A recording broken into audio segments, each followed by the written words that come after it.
नज़र मिले तो उसे इजहार कहते हैं। नज़र मिले तो उसे इजहार कहते हैं। रात को नींद न आए तो उसे प्यार कहते हैं। और जो इन सब चक्करों में ना पड़े उसे समझदार कहते हैं। तो हाँ, हो जाइए समझदार, क्योंकि फिर स्वागत करते हैं आपको आपका अपना ही प्यारा YouTube channel MS coaching future में। और आज हम लेकर आए हुए हैं आखिरी मैथ का मॉडल सेट पेपर, अर्थात 17 फरवरी को पूछे जाने वाला प्रश्न ही लेकर आए हैं।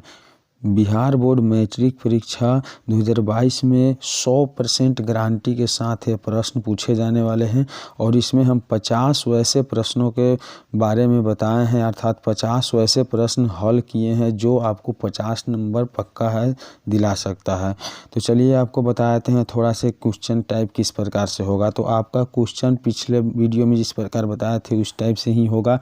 कुछ इस प्रकार से आपका मैथ का क्वेश्चन मिलेगा, जिसमें 100 ऑब्जेक्टिव और 30 आपको क्या हो जाएगा शॉर्ट सब्जेक्टिव और 8 आपको लॉन्ग सब्जेक्टिव, कुल मिला के 138 प्रश्न पूछा जाएगा, जिसमें से आपको 69 प्रश्नों का उत्तर सही सही देना है, जिससे आपको 100 नंबर प्राप्त होगा। तो चलिए, अगर वीडियो पर आप नए हैं तो मेरे यूट्यूब चैनल को सब्सक्राइब कर लीजिएगा और बेल आइकन को दबा दीजिएगा, ताकि आने वाला नया वीडियो आपको नोटिफिकेशन के माध्यम से प्राप्त हो जाए। और मेरा यूट्यूब चैनल है MS coaching future, MS coaching future. तो चलिए आपको हम ले चलते हैं पहली प्रश्न की ओर। तो पहली प्रश्न क्या है, ध्यान से देखिएगा।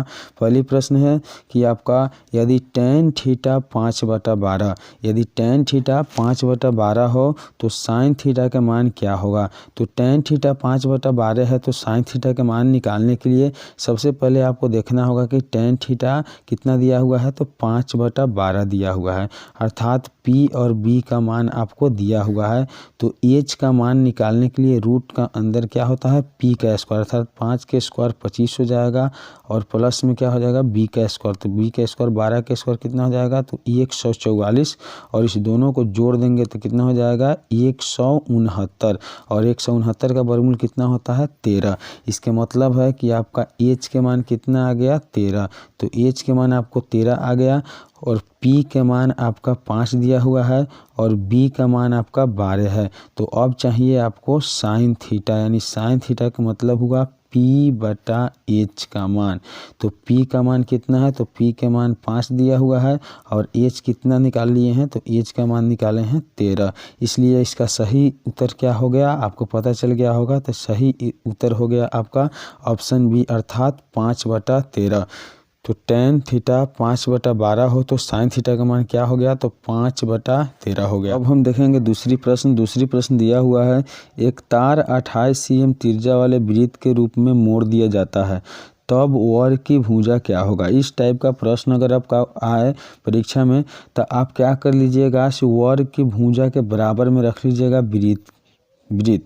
तो आप वर्ग की भुजा निकालना चाहते हैं तो यहाँ क्या करिएगा, तो एक तरफ वर्ग का परिमाप लिख दीजिएगा 4 गुने A, और एक तरफ लिख दीजिएगा वृत्त का परिमाप 2πr, और उसके बाद में आप देख लीजिए 4A बराबर 2 गुने पाई का मान 22/7 गुने त्रिज्या R का मान 28 दिया हुआ है। अब 7 से कटा दीजिए, 7 चौका 28। अब ये निकालेंगे तो गुना कर लीजिए, 22 44 से 44 चौका कितना हो जाएगा 176, और बाटा में ये 4 आ जाएगा, अर्थात बाटा में 4 आ जाएगा। अब जब 4 से आप भागा दीजिएगा तो आपका कट जाएगा 44 बार में, कितने बार में कटेगा 44 बार में। इसका मतलब है से A का मान कितना हो गया, तो A का मान हो गया ऑप्शन C, अर्थात 44 सेंटीमीटर। तो अब बढ़ते हैं अगली प्रश्न की ओर। अगली प्रश्न दिया हुआ है, यदि 6, 8, 9, x तथा 13 का माध्य 10 हो तो x का मान निकालिए। तो इस तरह के प्रश्न में x का मान किस प्रकार से निकालिएगा, तो पढ़े हुए हैं से माध्य बराबर होता है आंकड़ों का योग बटा आंकड़ों की संख्या। तो आंकड़ा कितना दिया हुआ है, तो दिया हुआ है 6, 8, 9, x और 13। तो 6 में 8 जोड़ देंगे 14, 9 कितना हो जाएगा 23, और 23 को 13 को कितना हो जाएगा 36, 36 प्लस x हो जाएगा, और बाटा में आंकड़ा कितना है यानी संख्या कितना है, तो 5 है, तो बाटा में 5 कर लीजिए। अब माध्य पहले से कितना दिया हुआ है, तो 10 दिया हुआ है, बराबर में कितना हो जाएगा, तो बराबर हो जाएगा 36 प्लस x/5। अब बाटा में इसके एक मान के कोने का निगुना कर लीजिए, तो अब गुना करना करिएगा गुना, तो 1 से 36 में गुना करिएगा 36, और 1 से x में गुना करिएगा तो x, और 5 से 10 में गुना करिए 10 बचे 50, यानी आपको गुना करने पर आ जाएगा 36 प्लस x बराबर 50। अब x निकालिएगा तो 50 दाहिने में है प्लस वाला, उधर जाएगा तो बाएं में हो जाएगा, तो कितना हो जाएगा माइनस में 36, तो x का मान क्या हो जाएगा, तो 50 में से 36 घट जाएगा तो 14, इसलिए आपका सही आंसर क्या हो जाएगा, ऑप्शन सी अर्थात 14। तो फिर से एक बार देख लीजिएगा वह करके। तो चलते हैं अब आगे बढ़ते हैं अगली प्रश्न की ओर। अगली प्रश्न दिया हुआ है कि सबसे छोटी अभाज्य संख्या और सबसे छोटी भाज्य संख्या का गुणनफल क्या होगा। तो इस प्रकार का आपका सबसे छोटी अभाज्य और सबसे छोटी भाज्य संख्या का गुणनफल हो जाएगा 2 में गुना कर दीजिएगा 4 से 2 चौका 8, यानी ऑप्शन सी अर्थात 8 हो जाएगा। अब बढ़ते हैं अगली प्रश्न की ओर। अगली प्रश्न क्या है, ध्यान से देखिएगा, निम्न में कौन सा अपरिमेय नहीं है। निम्न में कौन सा अपरिमेय नहीं है, अपरिमेय नहीं है इसके मतलब परिमेय है, तो ऑप्शन ए आपका क्या है, परिमेय है। तो जब परिमेय हो गया तो अपरिमेय नहीं होगा, क्योंकि 64 का वर्गमूल 8 निकल जाएगा और 81 का वर्गमूल 9 हो जाएगा। तो अब देखते हैं अगली प्रश्न। अगली प्रश्न क्या है, ध्यान से बने रहिएगा वीडियो पर, एक एक प्रश्न महत्वपूर्ण है। यदि p+1, 2p + 1, 4p - 1 AP है तो p का मान क्या होगा। तो p का मान निकालने के लिए जब कोई पद AP में होता है तो निश्चित है उसका सारवांत तो d बराबर होगा, अर्थात d बराबर क्या हो जाएगा, d होगा। तो इस टाइप से हम कुछ कर लेंगे और A2 - A1 रखकर और फिर क्या हो जाएगा A3 - A2, इस टाइप से करके आप हल कर लीजिएगा, आपका आंसर कितना आ जाएगा। तो अब ऑप्शन बी अर्थात आंसर आपको 2 प्राप्त हो जाएगा। अब बढ़ते हैं अगली प्रश्न की ओर। अगली प्रश्न दिया हुआ है, यदि कोई रेखा वृत्त की सिर्फ एक बिंदु पर स्पर्श करती है। यदि कोई रेखा वृत्त को सिर्फ एक बिंदु पर स्पर्श करती है तो वह रेखा कहलाती है। तो एक बार जब बिंदु स्पर्श करती है तो वो आपका रेखा कहलाता है स्पर्श रेखा। क्या कहलाता है, स्पर्श रेखा। अब देखेंगे अगली प्रश्न।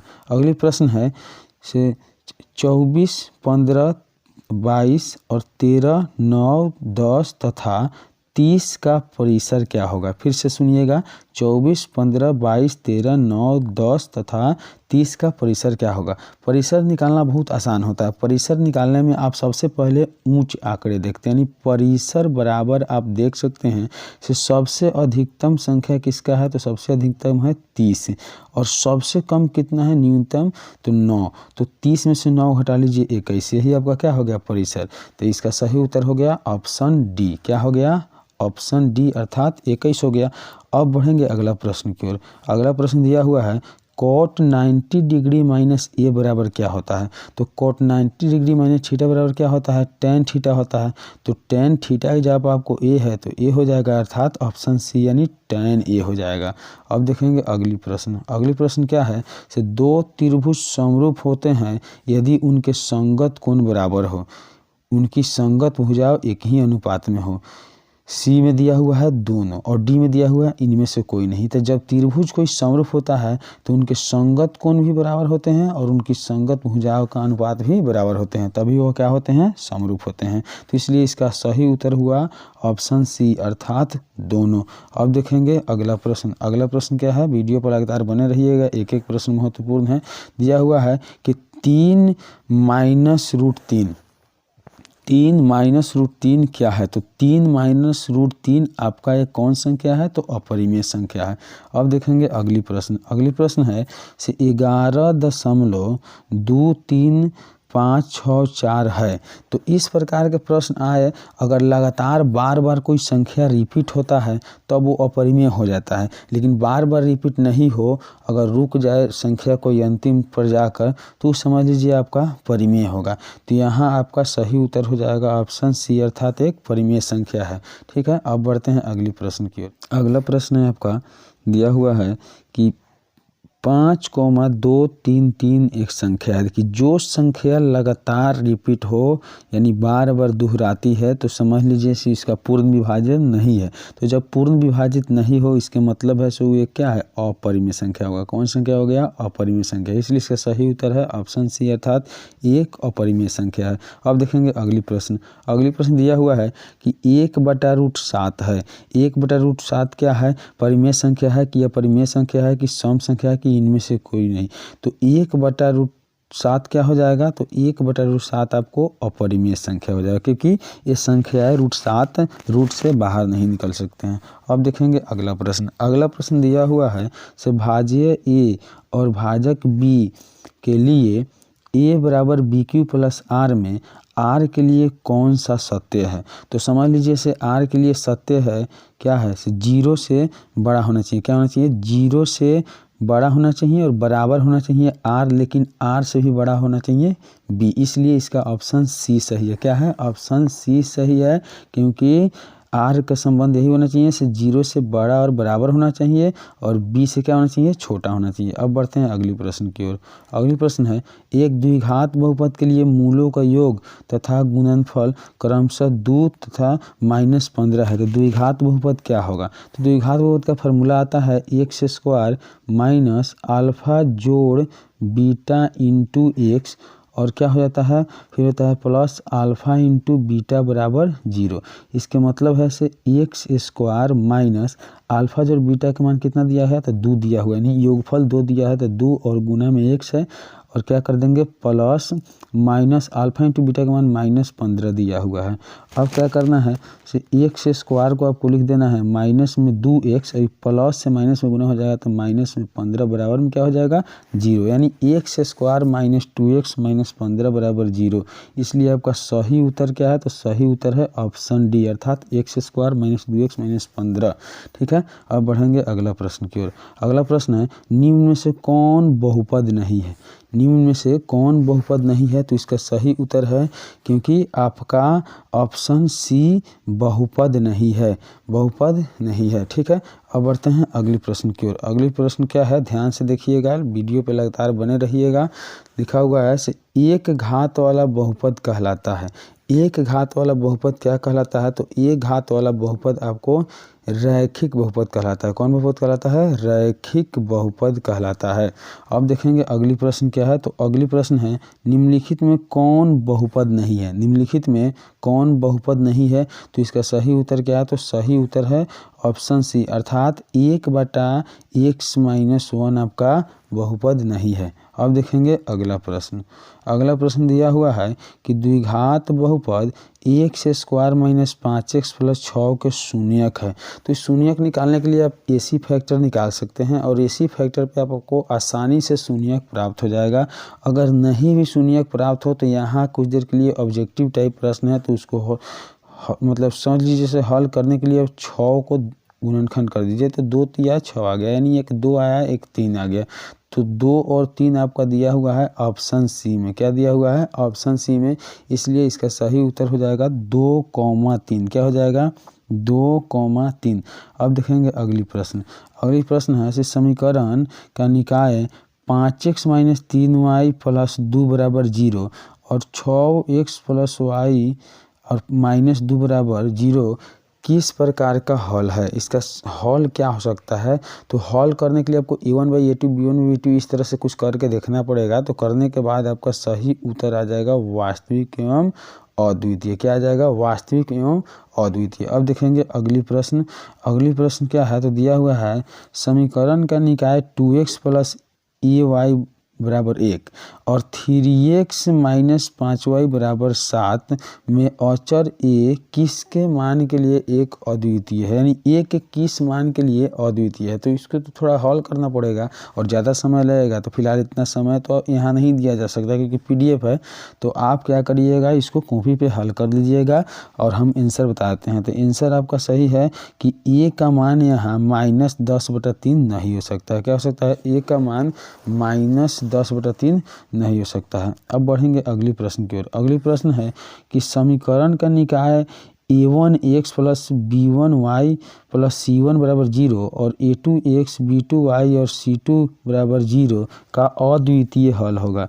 अद्वितीय हल इसमें से निम्न में से कौन ऐसा समीकरण होगा जिसमें उसका अद्वितीय हल होगा। तो समझ लीजिए जब पहला समीकरण दूसरे समीकरण के बराबर नहीं होता है तो इसका हल क्या होता है, अद्वितीय हल होता है। इसलिए आपका ऑप्शन सी सही है, a1/a2 बराबर b1/b2 नहीं है। तो क्या है, ऑप्शन सी आपका सही है। अब देखेंगे अगला प्रश्न क्या है। तो अगला प्रश्न दिया हुआ है कि समीकरण x प्लस 2y बराबर 9 में यदि x का मान 5 हो तो y का मान क्या होना चाहिए। तो आप इसे हल कर लीजिए, क्योंकि x का मान 5 है तो 5 लिख दीजिए प्लस 2y बराबर क्या हो जाएगा 9। अब 2y बराबर 9 प्लस उधर चल जाएगा तो माइनस में 5 हो जाएगा और y के निकालेंगे तो 9 में से 5 घटा तो 4 और बाटा में क्या आ जाएगा 2, 2 से कटा दीजिए 2 दूनी 4। तो y का मान आपका क्या होना चाहिए, तो y का मान होना चाहिए ऑप्शन बी अर्थात 2 हो जाना चाहिए। कितना होना चाहिए, 2 होना चाहिए। अब देखेंगे अगला प्रश्न। अगला प्रश्न है द्विघात समीकरण 3/4x² माइनस 8x माइनस 3 बराबर 0 के विभेदक d का मान क्या होना चाहिए, यानी d निकालने पर क्या होना चाहिए। तो d निकालने के लिए आपको फॉर्मूला लगाना पड़ेगा b² माइनस 4ac और b² माइनस 4ac करके फॉर्मूला आप लगा लीजिएगा और हल करिएगा तो आपका सही आंसर आ जाएगा 73, यानी ऑप्शन बी। कितना आ जाएगा, ऑप्शन बी 73। तो अब बढ़ते हैं अगली प्रश्न की ओर। अगली प्रश्न क्या है, ध्यान से वीडियो पर लगातार बने रहिएगा। दिया हुआ है वह द्विघात समीकरण जिसके मूल 3 - 3 हो तो निम्नलिखित में से कौन हो सकता है। इसमें समीकरण कौन हो सकता है जिसका मूल कितना है, 3, -3 है। तो इसे भी थोड़ा सा हल करना पड़ेगा। तो हल करने के बाद आपका सही उत्तर आ जाएगा ऑप्शन बी अर्थात x² - 9। क्या आ जाएगा, x² - 9। तो -9 को दाहिना में भेज दीजिएगा प्लस हो जाएगा और x निकाल लीजिएगा तो रूट के अंदर क्या हो जाएगा 9, क्योंकि ये स्क्वायर दाहिने की तरफ रूट में बदल जाएगा तो इसका मान हो जाएगा 3। तो एक बार प्लस एक बार माइनस में होगा, इसलिए इसका सही उत्तर क्या है, तो सही उत्तर जिसका मूल 3, -3 है तो समीकरण क्या है, तो x² - 9 है। अब बढ़ेंगे अगली प्रश्न की ओर। अगली प्रश्न है 2 लगातार धन एवं पूर्ण संख्याओं का गुणनफल 72 है। यदि छोटी संख्या x है तो निम्नलिखित में से कौन सा समीकरण के कथन को व्यक्त करता है। तो समझ लीजिए इसमें कथन का व्यक्त करने के लिए आपको इसको समीकरण पर सेट करना पड़ेगा। तो यहाँ फिलहाल आपको बता देते हैं कि ऑप्शन बी x + 1 × x बराबर क्या हो जाएगा 72 हो जाएगा। x + x × 1 बराबर क्या हो जाएगा 72। अब बढ़ते हैं अगली प्रश्न की ओर। अगली प्रश्न क्या है, लगातार आप वीडियो पर बने रहिएगा। तो दिया हुआ है कि यदि a और b समीकरण x² - x + b बराबर 0 के मूल है तब a का मान क्या होना चाहिए और b का मान क्या होना चाहिए। इसे भी हल करने में थोड़ा सा आपका समय लग सकता है, तो इसलिए हल करके देख लीजिएगा। फिलहाल अभी इसमें जो आंसर दिया हुआ है वो नहीं है, तो इसका ऑप्शन क्या हो जाएगा, इनमें से कोई नहीं। अब बढ़ते हैं अगली प्रश्न की ओर। अगली प्रश्न है कि एक एपी में 15 पदों का योग क्या है जिसके प्रथम और अंतिम पद क्रमशः दिया हुआ है। यानी प्रथम पद a बराबर आपको 5 दिया हुआ है, अंतिम पद n बराबर दिया हुआ है 75। तो आपको इस प्रश्न को हल करने के लिए सबसे पहले n का मान निकालना होगा। जब n का मान निकल जाएगा तब आप आसानी से बना सकते हैं। और चाहे n का मान यहाँ दिया भी हुआ है, अगर 15 पदों का योग निकालना है तो a का मान दिया हुआ है, n का मान दिया हुआ है और अंतिम पद दिया हुआ है, तो आप SN बराबर फार्मूला लगा सकते हैं। n/2 × क्या होता है a + l, ठीक है। अर्थात आप n का मान 15/2 ले लीजिए इंटू a का मान कितना है तो 5 हो गया, प्लस में आपका l का मान 75 हो गया। इसलिए आप इसे जोड़ लीजिएगा तो 15/2 और गुने में क्या हो जाएगा 80, ठीक है। तो 2 से करा दीजिए 40 दूनी 80 अर्थात 15 चौका 60। आपको 600 पूरी आना चाहिए, इसलिए इसका सही उत्तर क्या हो जाएगा, तो सही उत्तर हो जाएगा ऑप्शन सी अर्थात 600। क्या हो गया 600। अब बढ़ेंगे अगली प्रश्न की ओर। अगली प्रश्न है कि प्रथम 200 प्राकृत संख्याओं का योग क्या होगा। प्रथम 200 प्राकृत संख्याओं का योग क्या होगा, इसे भी थोड़ा सा हल करना पड़ेगा। तो हल कर लिया जाएगा तो आपका सही उत्तर आ जाएगा ऑप्शन बी अर्थात 20,100। क्या आ जाएगा 20,100। इसे भी एशियन का फार्मूला पर ही बनाना पड़ेगा। अब देखेंगे अगला प्रश्न। अगला प्रश्न है कि 107 और 253 के बीच 5 से विभाज्य संख्या का योग क्या होगा। तो सबसे पहले तो 5 से विभाजक संख्या 107 और 253 के बीच देखना होगा। तो सबसे पहला विभाजन संख्या आपको आ जाएगा 110, यानी 5 से भागा लगने वाला पहला संख्या 110 हो जाएगा और सबसे अंतिम संख्या 250 हो जाएगा। तो इस प्रकार से प्रथम पद ए बन जाएगा 110 और एन बराबर बन जाएगा कितना 250। इसमें आपको निकालना है कौन चीज़, तो निकालना है से कितना योग हो जाएगा। तो थोड़ा सा एसएन का फॉर्मूला आप लगा के आप फिर बना सकते हैं। तो आपका सही उत्तर क्या हो जाएगा, तो सही उत्तर हो जाएगा 5220 यानी 5220। अब बढ़ते हैं अगली प्रश्न की ओर। अगली प्रश्न क्या है, ध्यान से वीडियो पर लगातार बने रहिएगा। अगली प्रश्न की दो समबाहु त्रिभुजों के क्षेत्रफलों का अनुपात, दो समबाहु त्रिभुजों के क्षेत्रफलों का अनुपात 9:4 हो तो उनकी संगत भुजाओं कौन सा होगा। तो सोच लीजिए 9 कैसे प्राप्त होगा, तो 9 आप 3 का स्क्वायर कर दीजिएगा तब प्राप्त होगा, और 4 कैसे प्राप्त होगा, तो 2 का स्क्वायर। इसके मतलब है इसका सही आंसर क्या है, यानी सही उत्तर क्या है, तो 3:2 है। क्या है, 3:2, इसलिए इसका सही उत्तर ऑप्शन बी सही है। अब बढ़ेंगे अगली प्रश्न की ओर। अगली प्रश्न क्या है, तो दो समरूप त्रिभुजों के भुजाएं 1:2 के अनुपात में है तो इन त्रिभुजों का क्षेत्रफल क्या होगा। तो सीधे स्क्वायर कर दीजिए, 1 के स्क्वायर 1 हो जाएगा, अनुपात 2 का स्क्वायर कितना हो जाएगा 4, यानी 1:4 इसका सही उत्तर हो जाएगा। तो ऑप्शन डी इसका सही उत्तर है, अर्थात 1:4। अब देखेंगे अगली प्रश्न। अगली प्रश्न है कि समबाहु त्रिभुज ABC में यदि AD लंब BC तब AB स्क्वायर और AD स्क्वायर का मान क्या हो जाएगा। AB स्क्वायर और AD स्क्वायर का मान क्या हो जाएगा, तो AB और AD स्क्वायर का मान हो जाएगा 4/3। इसे थोड़ा बनाकर बताना पड़ेगा, जो संभव यहाँ नहीं है। तो 4/3 इसका सही उत्तर हो जाएगा। अब बढ़ते हैं अगली प्रश्न की ओर। अगली प्रश्न है कि y अक्ष से 5 इकाई दाई और x अक्ष बिंदु पर स्थित P है तो P का निर्देशांक क्या होगा। तो y अक्ष पर x का मान कितना होता है, 0 होता है। y अक्ष पर x का मान कितना होता है, 0 होता है, इसलिए इसका सही उत्तर आपका क्या हो जाएगा, तो सही उत्तर हो जाएगा ऑप्शन ए, अर्थात 5,0। क्या हो जाएगा, 5,0। अब बढ़ते हैं अगली प्रश्न की ओर। अगली प्रश्न है कि बिंदुओं A 2,-3 और B 2,2 के बीच की दूरी क्या होगा। तो बीच की दूरी निकालने के लिए आपको दूरी सूत्र लगाना पड़ेगा। तो दूरी सूत्र आप आसानी से लगा सकते हैं।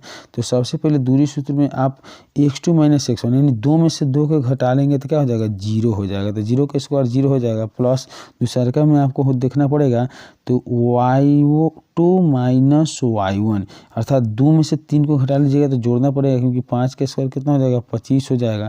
तो इस प्रकार से आप रूट के अंदर 0 में 5 का स्क्वायर कर लीजिएगा, 25 हो जाएगा। 25 का वर्गमूल कितना प्राप्त हो जाएगा, 5। इसलिए इसका सही उत्तर क्या है, तो सही उत्तर आपका हो जाएगा ऑप्शन डी, अर्थात 5 इकाई। क्या हो जाएगा, 5 इकाई। अब बढ़ेंगे अगले प्रश्न की ओर। अगली प्रश्न है, ध्यान से वीडियो पर लगातार बने रहिएगा, कि बिंदुओं A का मान 0,6 और B का मान -5,3 तथा C का मान 3,1 एक त्रिभुज के शीर्ष बिंदु है। तो त्रिभुज किस प्रकार के होंगे। तो बारी बारी से इसमें दूरी सूत्र लगा के आपको बनाना पड़ेगा, जो थोड़ा समय लगेगा। तो इसलिए इसका उत्तर हो जाएगा समद्विबाहु। क्या हो जाएगा, समद्विबाहु। आपको परीक्षा में 50% प्रश्न एक्स्ट्रा पूछा जाता है, इसलिए इस तरह के प्रश्न में आप समय नहीं लगाइएगा और इसके अलावा दूसरा प्रश्न जरूर बनाइएगा। तो चलिए आगे बढ़ते हैं। अगला प्रश्न दिया हुआ है कि बिंदु A 0,-2 और B 3,1 और C 0,4 और D कितना है, -3,1 शीर्ष है। तो ये किस प्रकार के चतुर्भुज हो सकते हैं। समांतर चतुर्भुज हो सकते हैं, कि आयत हो सकते हैं, कि वर्ग हो सकते हैं, कि समचतुर्भुज हो सकते हैं। तो यहाँ भी आपको बारी बारी से करके आपको मान निकालना पड़ेगा। तो फिलहाल आपका सही उत्तर यहाँ दिया हुआ है 38 का कितना दिया हुआ है, तो सी दिया हुआ, यानी वर्ग है। क्या है, एक वर्ग हो सकता है। बारी बारी से आप बनाकर जांच लीजिएगा। तो चलिए अब बढ़ते हैं अगली प्रश्न की ओर। अगली प्रश्न दिया हुआ है कि y अक्ष पर क्या है, y अक्ष पर दिया हुआ है कि y अक्ष पर एक्स अक्ष से 5 इकाई दूरी पर एक्स अक्ष के नीचे वाले बिंदु है तो ए स्थित है, तो ए का निर्देशांक क्या होना चाहिए। फिर से ध्यान से सुनिएगा प्रश्न की वाई अक्ष पर एक्स अक्ष से 5 इकाई दूरी पर स्थित है, तो एक्स अक्ष के नीचे एक बिंदु है ए, तो उसका ए का निर्देशांक क्या होना चाहिए। तो इसका सही उत्तर क्या है, तो सही उत्तर है ऑप्शन डी अर्थात 0,-5 होना चाहिए। क्या होना चाहिए, 0,-5। अब बढ़ते हैं अगली प्रश्न की ओर। अगली प्रश्न दिया हुआ है कि ए 5,-2 और बीच 9,6 को मिलाने वाली रेखा को 3:1 में विभाजित करता है, तो P का निर्देशांक क्या होगा। तो आपको एक रेखा ए यहाँ मान लेना पड़ेगा और दूसरा रेखा यहाँ क्या मानना पड़ेगा, बी, यानी ए से बी की दूरी दिया हुआ है, आपको कितना है निकालना पड़ेगा। मान है ए के लिए मान है 5,-2 और बी के लिए मान है 9,6 और अनुपात कितना है, तो 3:1, यानी M1 और M2 इस प्रकार से करके आपको हल करना पड़ेगा। थोड़ा सा समय लगेगा लेकिन हल हो जाएगा। तो आपका सही उत्तर आ जाएगा ऑप्शन बी अर्थात 8,4। ठीक है, तो अगला प्रश्न क्या है, ध्यान से सुनिएगा। अगला प्रश्न है कि cos 60 डिग्री +1 और बटा में cos 60 डिग्री -1 का मान क्या होगा। तो यहाँ बारी बारी से आपको cos 60 डिग्री का मान ऊपर और नीचे रख के थोड़ा बटा पड़ के जोड़ करना पड़ेगा। तो इस प्रकार से बनाने से आपको प्राप्त हो जाएगा -2। क्या प्राप्त हो जाएगा, -2, इसलिए इसका सही उत्तर है -2। अब बढ़ते हैं अगली प्रश्न की ओर। अगली प्रश्न है कि tan 60 डिग्री का मान कितना होता है। tan 60 डिग्री का मान कितना होता है, तो tan 60 डिग्री का मान आपका कितना हो जाएगा, तो tan 60 डिग्री का मान √3 हो जाएगा। क्या हो जाएगा, √3। इसलिए इसका सही उत्तर क्या है, तो सही उत्तर है ऑप्शन ए अर्थात √3। अब बढ़ते हैं अगली प्रश्न की ओर। अगली प्रश्न क्या है, ध्यान से लगातार वीडियो पर बने रहिएगा। साइन 18 डिग्री और कॉस 72 डिग्री का मान क्या है। तो इस तरह का मान में आप 72 और 18 को जोड़ने पर यदि 90 डिग्री प्राप्त हो जाए तो आप समझ लीजिए कि मान आपका एक आने वाला है। लेकिन अगर बनाना चाहते हैं तो साइन 18 डिग्री को चेंज करना है तो लिख सकते हैं आप साइन 90 डिग्री माइनस क्या हो जाएगा, 18 घटाने के बाद आपको 72 बचेगा और बटा में कितना है, तो बटा में है कॉस 72 डिग्री। अब यहाँ देख लीजिए कि साइन 90 डिग्री में से थीटा को घटा लेते हैं तो क्या होता है, तो साइन 90 डिग्री माइनस थीटा बराबर होता है कॉस थीटा अर्थात कॉस 72 डिग्री हो जाएगा और बटा में कितना है कॉस 72 डिग्री। अब ये दोनों कॉस से कॉस क्या हो जाएगा, कट जाएगा। तो कॉस से कॉस कटने के बाद क्या बचेगा, 1 बचेगा। इसलिए इसका सही उत्तर क्या है, तो सही उत्तर है ऑप्शन बी अर्थात 1। तो अगली प्रश्न है आपका tan A बराबर है, यानी tan A किसके बराबर है, तो tan A बराबर होता है cot 90 डिग्री माइनस थीटा का, यानी cot 90 डिग्री माइनस थीटा बराबर क्या होता है, tan थीटा होता है। इसलिए tan A बराबर है क्या है, तो tan A बराबर है cot 90 डिग्री माइनस A के। ठीक है, अब बढ़ते हैं अगली प्रश्न की ओर। अगली प्रश्न दिया हुआ है कि यदि साइन A बराबर 3/4 हो तो cos A का मान क्या होना चाहिए। तो साइन A बराबर 3/4 है तो cos A का मान क्या होना चाहिए, तो साइन थीटा बराबर क्या होता है, P/H होता है। इसके मतलब है 3/4 आपको दिया हुआ है तो P और H का मान दिया है, तो B के मान निकालने के लिए रूट अंडर क्या करेंगे, H का स्क्वायर, 4 के स्क्वायर 16 और P के स्क्वायर 3 तिहाई 9, तो रूट के अंदर आपका 7 प्राप्त हो जाएगा। तो अब आसानी से आप cos थीटा का मान निकाल सकते हैं। तो cos थीटा बराबर क्या होता है, तो B/H होता है। इसका मतलब B का मान हो गया रूट में 7 और H का मान हो गया 4। इसलिए इसका सही उत्तर क्या है, तो सही उत्तर है √7/4 यानी ऑप्शन डी सही है। ठीक है, अब बढ़ते हैं अगली प्रश्न की ओर। अगली प्रश्न क्या है, ध्यान दीजिएगा। अगला प्रश्न है निम्न में से किसका मान 0 के बराबर है, यानी निम्न में किसका मान 0 होता है। तो आप पढ़े होंगे कि cos 90 डिग्री का मान कितना होता है, 0 होता है। इसलिए इसका सही उत्तर है, तो सही उत्तर है ऑप्शन बी अर्थात cos 90 डिग्री।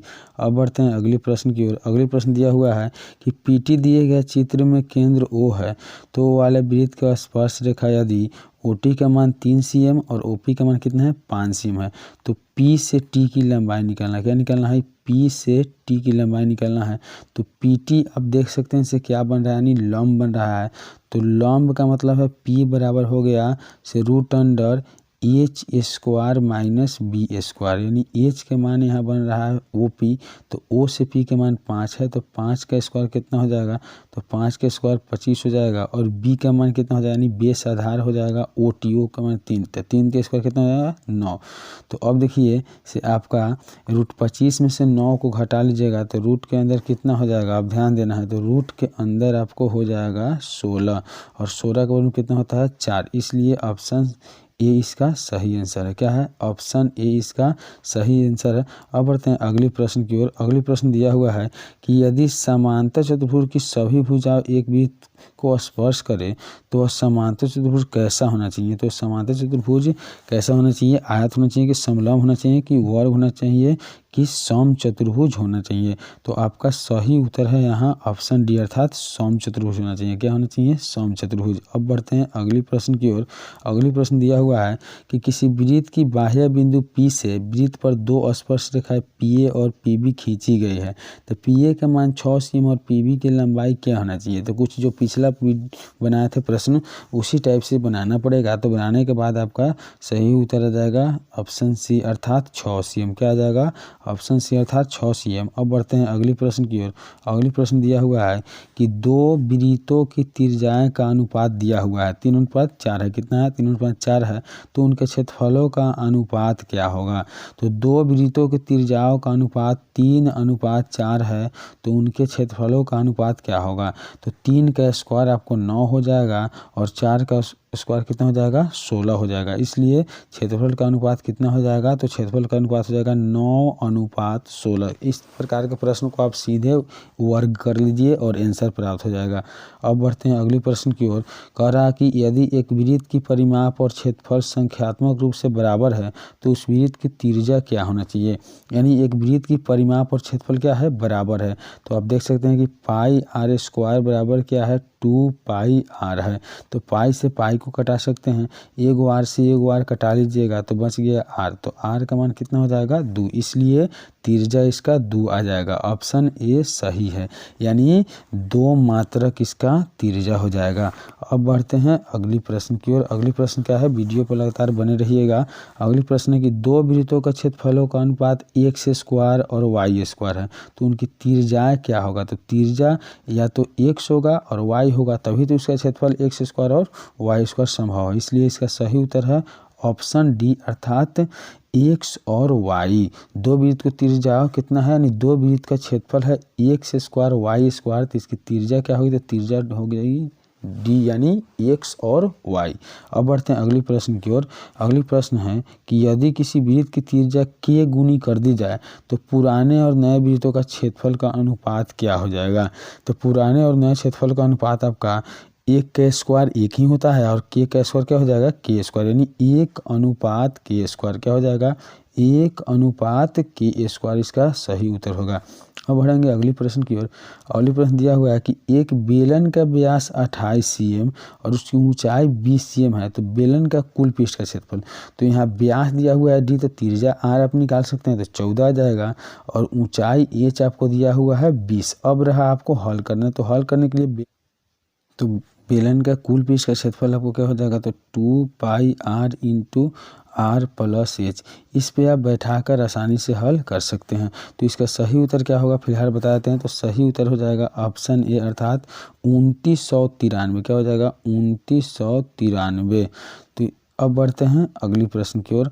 अगली प्रश्न क्या है, वीडियो पर लगातार बने रहिएगा। तो अगली प्रश्न आपका दिया हुआ है कि समान ऊंचाई वाले दो समबेलन का अनुपात 9:16 है, तो उनके वक्र पृष्ठों का क्षेत्रफलों का अनुपात क्या होगा। तो वक्र पृष्ठ का क्षेत्रफल आपको निकालना पड़ेगा। तो वक्र पृष्ठ का क्षेत्रफल का आपको हो जाएगा 3:4, यानी 3 के अनुपात 9 होता है, 4 के अनुपात कितना होता है, 16 होता है। अब बढ़ेंगे अगली प्रश्न की ओर। अगली प्रश्न है संचयी विरंबरता वक्र कहलाती है। संचयी विरंबरता वक्र क्या कहलाती है, तो संचयी विरंबरता वक्र आपको त्वरण कहलाती है। क्या कहलाती है, त्वरण कहलाती है। अब देखेंगे अगली प्रश्न। अगली प्रश्न दिया हुआ है कि वर्ग अंतराल 10 से 20 का वर्ग चिन्ह क्या होगा। तो वर्ग चिन्ह आप 10 में 20 को जोड़ दीजिएगा 30 और बाटा में 2 कर दीजिए, तो 2 से 15 दूनी 30, अर्थात वर्ग चिन्ह आपका कितना होगा, 15 होगा। इसलिए इसका सही उत्तर क्या है, तो सही उत्तर है ऑप्शन बी, अर्थात कितना होगा, 15 होगा। अब देखेंगे अगला प्रश्न, प्राप्तांक 5, 2, 7, 0, 6, 3, 9 की माध्यिका क्या होगी। तो इस टाइप के प्रश्न को बना लीजिएगा आसानी से। माध्यिका क्या होगी, तो माध्यिका इनमें से कोई नहीं होगा। क्या होगा, इनमें से कोई नहीं होगा। अब बढ़ेंगे अगली प्रश्न की ओर। अगली प्रश्न है, दो पासे को एक साथ फेंकने पर दोनों पर समान संख्या पाने की प्रवृत्ति क्या होगी। यानी दोनों पर एक ही जैसी संख्या आने की प्रवृत्ति क्या होगी। तो इसका प्रवृत्ति आपका हो जाएगा 1/6। कैसे हो जाएगा 1/6, क्योंकि कौन ऐसा संख्या है जो एक ही बार आया हुआ है। तो इसलिए इसका 6 ऐसी संख्या होगा जो आपको एक बार आया होगा और कुल परिणाम हो जाएगा 36। इसलिए 6 6 1 36 कटेगा तो 1/6 आंसर, यानी ऑप्शन 20 का सही उत्तर है। अब बढ़ते हैं अगली प्रश्न की ओर। अगली प्रश्न है कि एक सिक्कों को एक बार उछाला जाए तो जीत प्राप्त करने की प्रक्रिया क्या होगी। तो सिक्कों को एक बार उछाला जाए तो जीत या पट दोनों प्राप्त करने के लिए आपका प्रवृत्ति कितना होना चाहिए, 1/2 होना चाहिए। तो आशा करते हैं कि पूरा प्रश्न आपको सही लगा होगा, यानी अच्छा लगा होगा। तो अगर अभी तक आप वीडियो को लाइक कमेंट नहीं किए हैं तो लाइक कर दीजिए, कमेंट कर दीजिए और चैनल को सब्सक्राइब कर दीजिए। और आशा करते हैं कि आपका परीक्षा में अच्छा अंक प्राप्त हो।